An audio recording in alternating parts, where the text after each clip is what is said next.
तलाव जेव्हा पाण्याने भरतो तेव्हा मासे किड्यांना खात असतात. जसं जसं तलावातलं पाणी संपतं, तलाव कोरडा होतो, तेव्हा किडे माशांना खात असतात. थोडक्यात काय, संधी सगळ्यांना भेटते, फक्त आपली वेळ येण्याची वाट आपण बघितली पाहिजे. हाय हॅलो नमस्कार, मी कोमल आणि स्वागत आहे तुमचं नाशिककर कोमल या मराठमोळ्या यूट्यूब चॅनलवर. मंडळी, आजच्या व्हिडिओमध्ये आपण वैशाख महिन्यातील पौर्णिमा केव्हा आहे, जिला बुद्ध पौर्णिमा असं म्हटलं जातं, तर ती बुद्ध पौर्णिमा केव्हा आहे, त्याचबरोबर या बुद्ध पौर्णिमेच्या दिवशी कोणते 3 शुभयोग तयार होत आहे आणि बुद्ध पौर्णिमेच्या दिवशी कोणते उपाय केल्यामुळे आपल्याला चांगले यश मिळेल, सफलता मिळेल, याबद्दलची सविस्तर माहिती मी तुम्हाला आजच्या व्हिडिओमध्ये देणार आहे. तर त्यासाठी तुम्ही व्हिडिओ शेवटपर्यंत नक्की बघा आणि चॅनलवर नवीन असाल तर धार्मिक, आध्यात्मिक तसेच सणावारांची व्हिडिओ बघण्यासाठी आजच आपल्या चॅनलला सबस्क्राईब नक्की करा. चला तर मग आजच्या व्हिडिओला सुरुवात करूया. या वर्षीची म्हणजेच 2024 मधील बुद्ध पौर्णिमा 23 मे रोजी आहे. असं म्हटलं जातं की वैशाख महिन्यातील पौर्णिमेच्या तिथीला भगवान गौतम बुद्धांचा जन्म झाला होता. त्याचबरोबर त्याच दिवशी भगवान गौतम बुद्धांना दिव्य ज्ञानाची देखील प्राप्ती झाली होती.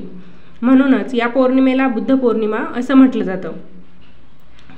बौद्ध आणि हिंदू धर्मांची मान्यता जे लोक ठेवतात तर त्यांच्यासाठी हा दिवस खूप पुण्यकारक आणि फलदायी मानला जातो. हिंदू धर्मातील लोक गौतम बुद्धांना भगवान विष्णूचा अवतार मानतात. वर्ष 2024 मध्ये बुद्ध पौर्णिमेच्या दिवशी काही शुभसंयोग तयार होणार आहेत. तर ते शुभसंयोग कोणते याबद्दलची देखील आपण सविस्तर माहिती आता जाणून घेऊया. तर बुद्ध पौर्णिमा 23 मे 2024 रोजी आहे. तर त्या दिवशी दुपारी 12:11 पासून ते दुसऱ्या दिवशी म्हणजे 24 मे 2024ला सकाळी 11:22 पर्यंत शिवयोग राहणार आहे. त्याचबरोबर गुरु, शुक्र आणि सूर्य या दिवशी वृषभ राशीमध्ये राहतील. त्यांच्यामुळे त्रिग्रही योग देखील निर्माण होणार आहे. गुरु आणि सूर्याची युती झाल्यामुळे या दिवशी गुरु आदित्य योग देखील तयार होणार आहे.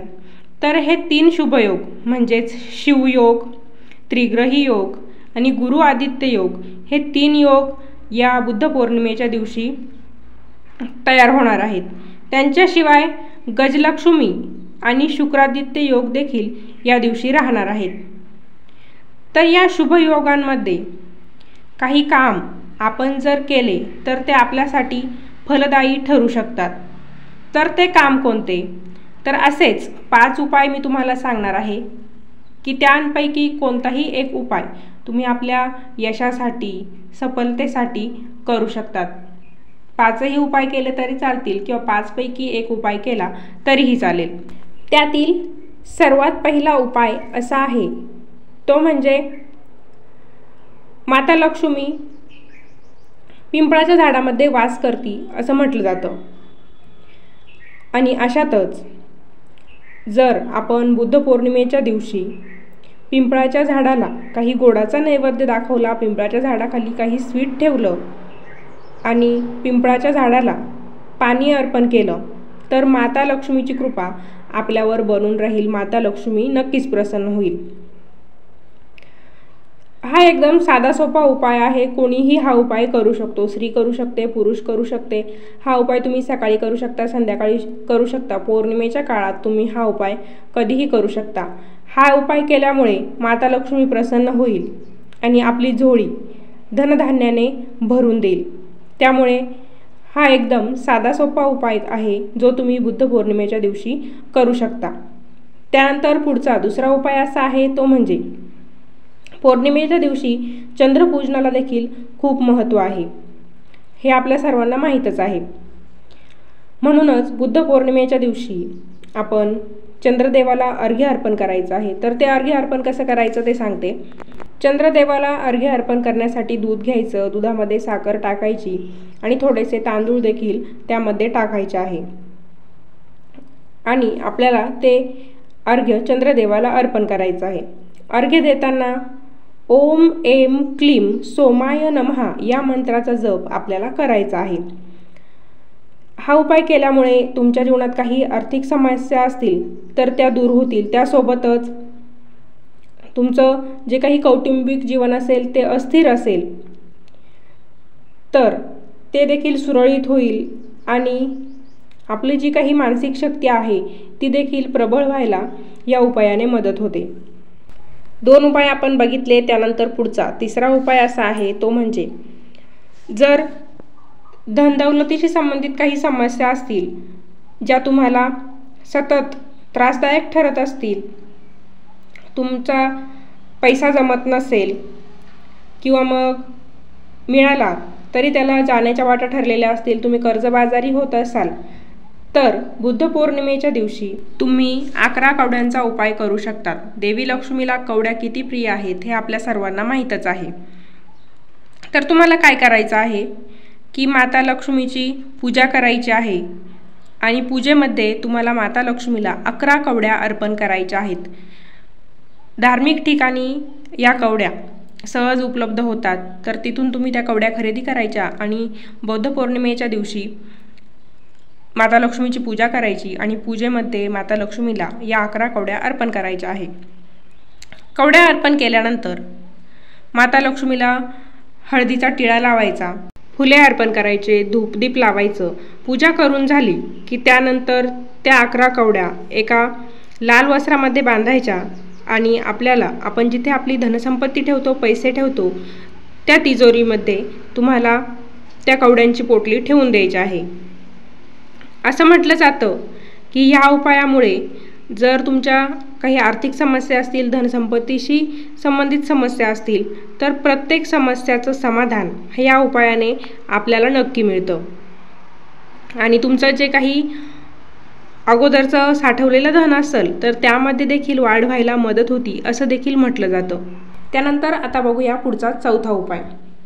जर तुमच्या कुंडलीमध्ये चंद्राची स्थिती ठीक नसेल किंवा मग तुमच्या आईसोबत तुमचे संबंध चांगले नसतील, कौटुंबिक जीवनामध्ये कलह असतील किंवा काही मानसिक समस्यांचा तुम्ही सामना करत असाल तर बुद्ध पौर्णिमेच्या दिवशी कमीत कमी 15 मिनिटं तुम्ही चंद्राच्या प्रकाशात थांबायचं आहे आणि त्या दरम्यान तुम्हाला भगवान शिवाचं ध्यान करायचं आहे. असं करण्यामुळे तुमच्या ज्या काही समस्या असतील तर त्या समस्यांवर नक्कीच काहीतरी तोडगा तुम्हाला मिळू शकतो. आतापर्यंत आपण 4 उपाय बघितले. आता शेवटचा 5वा उपाय आपण बघूया. या वर्षीच्या बुद्ध पौर्णिमेच्या दिवशी शिवयोग असणार आहे. त्यामुळेच शिवयोगामध्ये ध्यान केल्यामुळे आपल्यात जी काही दाबलेली शक्ती असते तर ती शक्ती जागू शकते. तसं तर प्रत्येक पौर्णिमेला देखील आपण योग ध्यान करू शकतो, त्यामुळे आपल्याला विशेष लाभ देखील प्राप्त होतो. पण बुद्ध पौर्णिमेच्या दिवशी शिवयोगामध्ये जर तुम्ही योग ध्यान केलं तर आपल्या विचारांमध्ये देखील प्रबळता येते, आपले विचार चांगले बनतात. त्यासोबतच आपलं ज्ञान देखील वाढतं आणि आपण प्रत्येक क्षेत्रामध्ये यशस्वी नक्कीच होऊ शकतो. तर असे हे 5 उपाय मी तुम्हाला सांगितले. तर या 5 पैकी कोणताही एक उपाय तुम्ही वैशाख पौर्णिमेच्या दिवशीच म्हणजेच बुद्ध पौर्णिमेच्या दिवशी करू शकता. या उपायांच्या व्यतिरिक्त बुद्ध पौर्णिमेच्या दिवशी म्हणजेच वैशाख पौर्णिमेला सकाळी लवकर नदीमध्ये स्नान करावं. नदीत स्नान केल्यानंतर हातात तीळ घेऊन पितरांना संतुष्ट करायचं आणि पितरांचा आशीर्वाद देखील आपण घ्यायचा आहे. नदीत स्नान करणं जर तुम्हाला शक्य नसेल तर बादलीभर पाण्यामध्ये तुम्ही गंगाजल मिसळून स्नान करू शकता.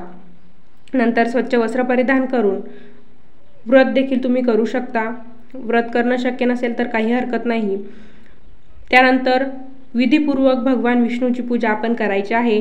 भगवान विष्णूसमोर तूप, तीळ आणि साखरेने भरलेले भांडे आपल्याला ठेवायचं आहे. दिवा लावताना त्यामध्ये तिळाचं तेल टाकून मग दिवा लावायचा आहे. त्यानंतर आरती करायची. जर तुमच्याकडे पिंजऱ्यामध्ये बंद पक्षी असतील तर त्या पक्ष्यांना देखील तुम्ही मुक्त करायचं आहे. आपल्याला शक्य होईल तितकं दान आपण या बुद्ध पौर्णिमेच्या दिवशी म्हणजेच वैशाख पौर्णिमेच्या दिवशी करायचं आहे. आणि अगोदर 5 उपाय जे मी तुम्हाला सांगितले ते 5ही उपाय तुम्ही या वैशाख पौर्णिमेच्या दिवशी केले तरी चालतील, किंवा 5 उपाय करणं शक्य नसेल तर त्यापैकी कोणताही एक उपाय तुम्ही या वैशाख पौर्णिमेच्या दिवशी केला तर नक्कीच तुम्हाला प्रत्येक कामात यश मिळेल. तर असा होता आजचा व्हिडिओ कसा वाटला मला कमेंट्स करून नक्की कळवा. पुन्हा भेटूया अशाच एका नवीन व्हिडिओसोबत. धन्यवाद.